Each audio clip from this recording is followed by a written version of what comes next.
Այո։ Սա ինչի դրսևորում է, խնդրեմ։ Քաղաքացիական պայմանագրի ցինիզմի եւ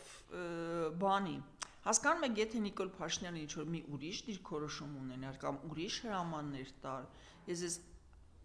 հավաստիացնում եմ, որ Արուսակ Ջուլակյանը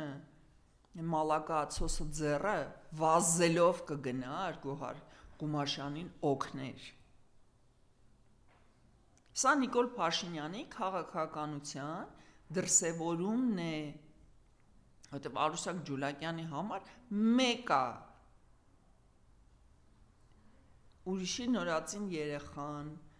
կերակրող մոր տառապանքները, իսկ ով որ կերակրող մայր է եղել եւ գիտի դա ինչ բան է, երբ որ կրծքերը լցվում են ու տրակում են,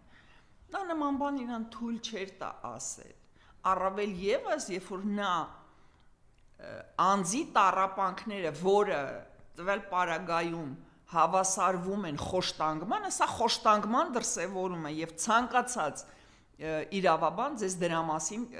դա կփաստի։ Երբ որ նա հիմնավորում է անձի խոշտանգումը օրենքի պաշտպանման, օրենքով արգելված արարքները կանխարգելելու նպատակով,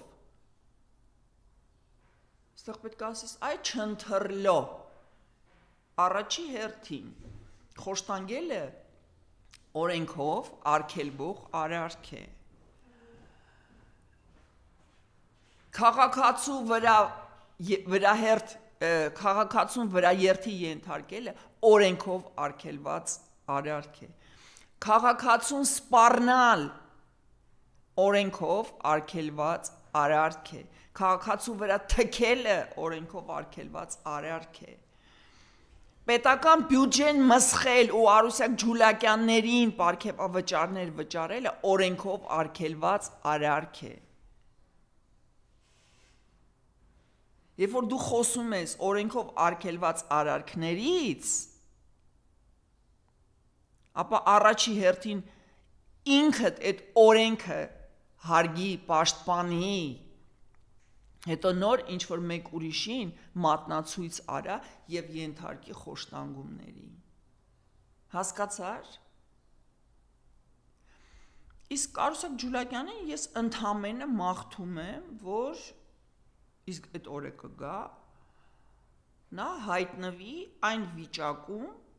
որում հայտնվել է այսօր Ղումաշյան Գոհարը։ Երբ որ քո 2 ամսական երեխուց կտրված կլինես, երբ որ կտրակես կաթից, այն ժամանակ ես կգամ ու քեզ կնվիրեմ մի հատ մալակացոս գոնե, որովհետև խոշտանգումները օրենքով արգելված արարքներ են։